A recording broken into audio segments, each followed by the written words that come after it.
السلام علیکم ورحمۃ اللہ تعالی وبرکاتہ۔ ناظرین، آج کے اس ویڈیو کے اندر ہم بات کریں گے کہ خواب کے اندر ابر یعنی بادل کا دیکھنا کیسا ہے، اس کی تعبیر کیا ہوگی۔ اگر کسی شخص نے خواب کے اندر بادل دیکھا ہے، اب وہ بادل کالا ہے، سفید ہے، زرد ہے، سرخی مائل ہے، طرح طرح کے بادل خواب میں آ سکتے ہیں، تو ان کی تعبیر کیا ہوگی، ان کا مطلب کیا ہوگا، اس ویڈیو کے اندر ہم تفصیل کے ساتھ انشاءاللہ تعالی جاننے کی کوشش کریں گے۔ تو چلیے ویڈیو شروع کر لیتے ہیں اور جان لیتے ہیں کہ خواب کے اندر ابر یعنی بادل کا دیکھنا کیسا ہے اور اس کی تعبیر کیا ہوگی۔ اس کے تعلق سے حضرت دانیال علیہ السلام نے فرمایا کہ بادل خواب میں دیکھنا 6 وجہ پر ہے۔ پہلا تو سفید بادل ہو سکتا ہے، دوسرا کالا بادل، تیسرا زرد بادل یعنی کہ زردی کی طرف مائل ہو، چوتھا سرخ بادل ہو سکتا ہے، اور پانچواں بادل برسنے والا ہو سکتا ہے، اور چھٹا بادل نہ برسنے والا ہو سکتا ہے، اور ہر ایک کی تعبیر جو ہے یہ خاص ہے۔ تو اب ہر ایک کی تعبیر تفصیل کے ساتھ ہم جانتے ہیں۔ اگر کوئی خواب میں اپنے آپ کو ابر سفید برسنے والے کے نیچے دیکھے تو تعبیر ہے خدا تعالیٰ اس کو علم و حکمت عنایت فرمائے گا اور لوگوں کو اس کے علم و حکمت سے فائدہ ہوگا۔ یہ ہے خواب میں سفید بادل دیکھنا، ایسا سفید بادل جو برسنے والا ہے۔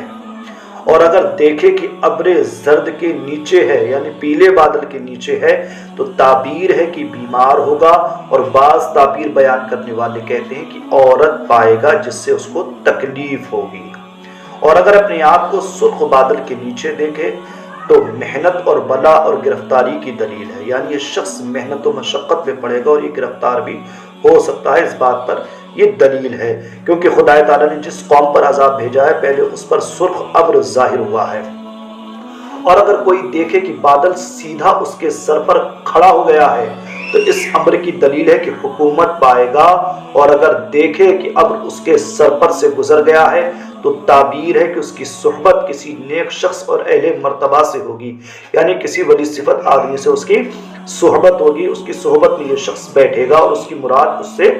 حاصل ہوگی۔ حضرت ابن سیرین رحمۃ اللہ تعالی نے فرمایا کہ اگر دیکھے کہ بادل کو ہوا میں چلاتا ہے تو تعبیر ہے کہ عالموں اور حاکموں کی صحبت میں یہ شخص رہے گا، اور اگر یہ خواب بادشاہ دیکھے تو دلیل ہے کہ اپنی ولایت میں قاصدان باخبر کو بھیجے گا، اور اگر خواب میں دیکھے کہ بادل کو ہوا میں سے پکڑ کر زمین پر لے آیا ہے تو تعبیر ہے کہ نیکی اور بزرگی اور علم حاصل کرے گا۔ اور اگر کوئی دیکھے کہ بادل اس کے سر پر سایہ کرتا ہے تو تعبیر ہے کہ اس سال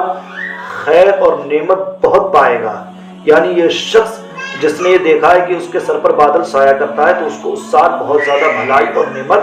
حاصل ہوگی۔ اور اگر کوئی دیکھے کہ بادل میں کپڑا سیا ہوا تھا اور اس نے پہنا تو تعبیر ہے کہ اتنا علم اسے حاصل ہوگا جو کسی کو حاصل نہ ہوگا، یعنی کسی شخص نے بادل میں یہ دیکھا کہ کپڑا سیا ہو گیا اس کا، اور اس نے اسی کپڑے کو پہن لیا تو تعبیر ہے کہ اتنا علم اس کو حاصل ہوگا جو کسی کو نہ ہوگا۔ اور اگر دیکھے کہ ابر نے تمام جہاں کو ڈھانپا ہے اور برسا نہیں ہے تو یہ بری دلیل ہے۔ حضرت کرمانی رحمۃ اللہ تعالی نے فرمایا کہ اگر دیکھا کہ بادل کو جمع کیا یا اٹھایا یا دکھایا تو اس امر کی دلیل ہے کہ وہ حکماء میں عقل و دانش سے ممتاز ہوگا، یعنی عقل مند لوگوں میں وہ عقل و دانش کے اعتبار سے بہت زیادہ یہ شخص ممتاز ہوگا، اس سے بہتر ہوگا۔ حضرت جابر مغربی رحمۃ اللہ تعالی نے فرمایا ہے کہ اگر دیکھے کہ ابر کو کھا رہا ہے تو تعبیر ہے کہ اس کی زندگی حکمت سے ہوگی، اور اگر دیکھے کہ ابر سیاہ ایک جگہ پر کھڑا گھرا ہوا ہے تو یہ اس ملک پر حق تعالیٰ کے عذاب کی دلیل ہے۔ جس کو ابر کے نزدیک دیکھے گا وہ عذاب حق کے نزدیک ہوگا، اور اگر ابر کے ساتھ بارش کو دیکھے تو رحمت اور خیرات کی دلیل ہے۔ یہ ہے خواب کے اندر بادل کو دیکھنے کی تعبیر۔ ایسے ہی نئے نئے تعبیرات کے لیے آپ ہمارے چینل روحانی تھیراپی کو ضرور سبسکرائب کر دیجئے، اور ہماری اس ویڈیو کو ثواب کی نیت سے شیئر بھی کر دیجئے۔ تو چلتے ہیں اور آپ سے ملاقات کریں گے اگلی ویڈیو میں، تب تک ہمیں اجازت دیجئے۔ السلام علیکم ورحمۃ اللہ تعالی وبرکاتہ۔